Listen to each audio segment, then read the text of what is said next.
Hey guys, I'm Gustavo and this is the OnePlus 3T.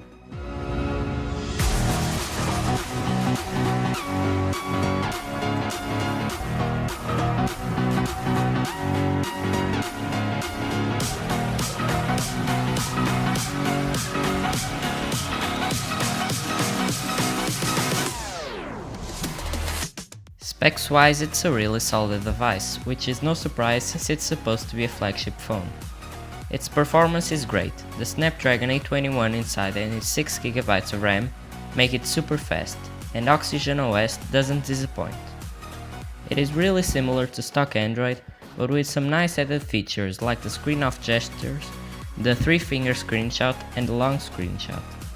It has some bugs here and there, and I would like to see some more features like being able to edit my memos on the shelf and customizing the alert slider, but OnePlus is improving update after update. When it comes to battery, the 3T has a pretty good 3400 mAh battery. I can get about a day and a half out of it with my average usage, and when I want to charge it, Dash Charge comes into place and charges it really fast. It is currently the fastest charging method I've seen. The only problem I have with it is that it's a proprietary charging method and there are no power banks compatible with it. Moving on to the display, it is really good. It isn't Quad HD, but it's still very crispy. Under that display, there's a fingerprint scanner, which is blazing fast and misses very few times.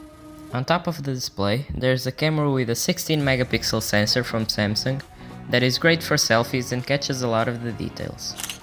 On the back of the phone, there's a 16-megapixel camera with a Sony sensor, both OIS and EIS, a sapphire crystal lens, face detection autofocus and a single LED flash. It is really good for what you pay, but it's not able to compete with other flagships from Google or such. Next up is the sound. Yes, the headphone jack is still there, and it works perfectly. But there's only one bottom firing speaker, which is good, but can't beat two front-facing speakers. Also, I've seen myself using the alert slider a lot between classes to change between silent and ring mode, so there's that.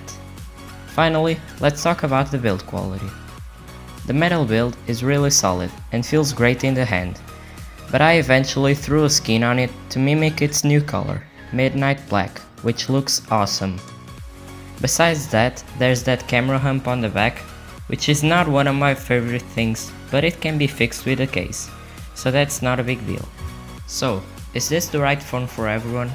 Yes, I think OnePlus actually tried to fill in the void left by the Nexus line with this phone, but they also seem to be trying to please the general public. On the other hand, do I think you should buy this phone right now? No, probably not. If it was me, I would wait for their next flagship, which should probably come out in the summer. But what do you think about OnePlus and the 3T? Tell me your opinion in the comments section below, and while you're there, don't forget to subscribe so you don't miss any of my future content.